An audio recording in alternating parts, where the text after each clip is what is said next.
क्या आपने कभी रात के उस सन्नाटे में, जब सब सो चुके होते हैं और बस आपकी सोच जाग रही होती है, आपने खुद से ये सवाल किया है, अगर मेरी जिंदगी में जो हो रहा है वो सब पहले से लिखा है, तो मेरी कोशिशों का क्या मतलब है?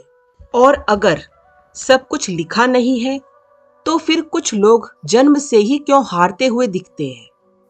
क्यों किसी के हिस्से में संघर्ष ही संघर्ष आता है और किसी के हिस्से में रास्ता अपने आप खुलता चला जाता है?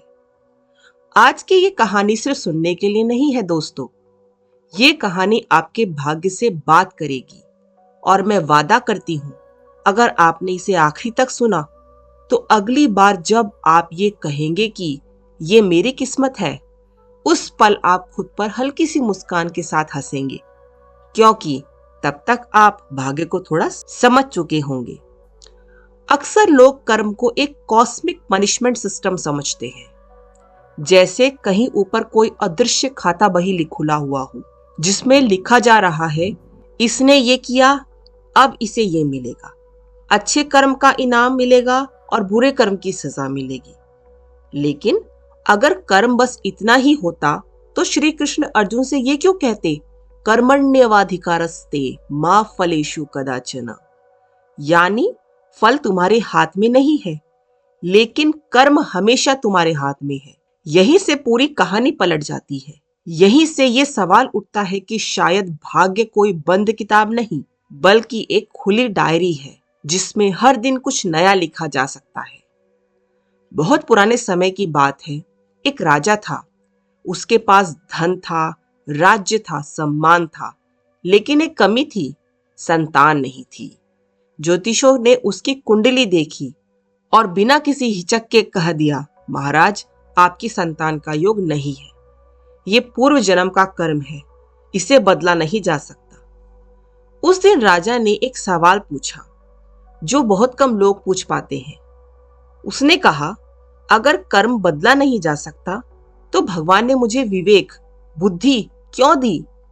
उस सवाल का जवाब किसी के पास नहीं था, लेकिन राजा ने जवाब ढूंढने की कोशिश शुरू कर दी। उस दिन के बाद उसने कोई पूजा पाठ नहीं बढ़ाए, कोई नए अनुष्ठान यज्ञ नहीं किए। उसने बस एक अजीब सा काम करना शुरू किया। हर सुबह अपने राज्य के अनाथ बच्चों के साथ समय बिताने लगा, उन्हें पढ़ाने लगा, उन्हें सिखाने लगा, उन्हें अपनाने लगा। साल बीतते गए, वही बच्चे बड़े हुए और एक दिन जब राजा पर संकट आया तो वही बच्चे उसके लिए ढाल बनकर खड़े हो गए। इतिहास ने राजा को निःसंतान ही कहा, लेकिन जीवन ने उसे हजारों दिलों का पिता बना दिया। कर्म नहीं बदला था, लेकिन कर्म का फल बदल चुका था। सोचिए, अगर भाग्य पत्थर होता तो क्या ऐसा संभव था? हमें बचपन से ही सिखाया गया है कि जो हो रहा है वो पहले से लिखा है, लेकिन शास्त्र कुछ और ही कहानी कहते हैं। वे कहते हैं कि हर इंसान 3 तरह के कर्म लेकर चलता है। संचित कर्म, जो पुराने कर्मों का भंडार है, प्रारब्ध कर्म, जो इस जीवन में चल रहा है, और क्रियमान कर्म, जो आप इस पल अभी कर रहे हैं। और सच ये है कि क्रियमान कर्म धीरे धीरे प्रारब्ध कर्म की दिशा बदल देता है। आप सड़क नहीं चुन सकते, लेकिन स्टीयरिंग व्हील छोड़ भी नहीं सकते। दिशा आपके अपने खुद के हाथों में होती है। अब यहाँ एक बात है जिसे ज्यादातर लोग सुनना नहीं चाहते, क्योंकि इसे सुनने के बाद उन्हें जिम्मेदारी भी लेनी पड़ती है। सच ये है कि कई बार हमारा दुख हमारे कर्मों से नहीं, हमारी जिद से आता है। हम बदलना नहीं चाहते, लेकिन चाहते हैं कि उसका रिजल्ट बदल जाए। और यही वो जगह है जहां इंसान बार बार टूट जाता है, हार जाता है। एक बार की बात है, एक जंगल में एक डाकू रहता था। पूरे इलाके में उसका डर था। खून, लूट, हिंसा, सब कुछ उसने जीवन का हिस्सा बना लिया था। एक दिन उसकी मुलाकात एक साधु से हुई। साधु ने उससे पूछा, तू ये सब क्यों करता है?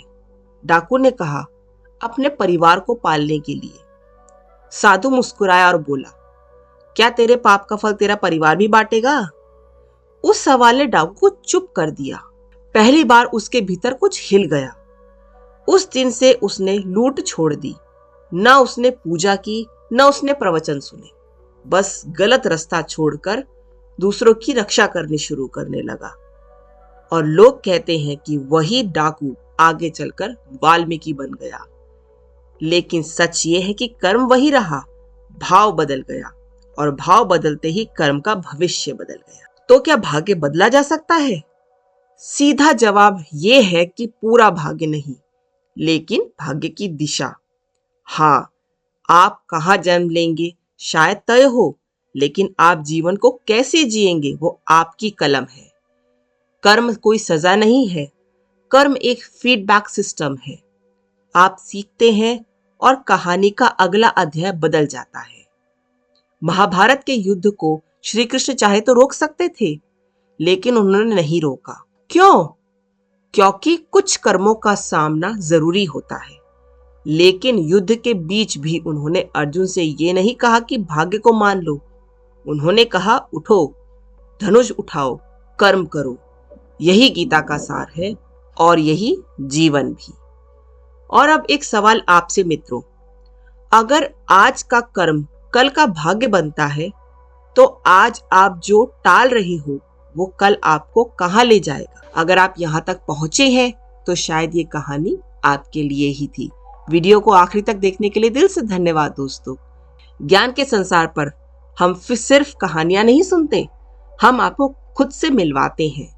फिर मिलेंगे एक और ऐसी ही कहानी के साथ जो शायद आपकी जिंदगी का अगला मोड़ हो।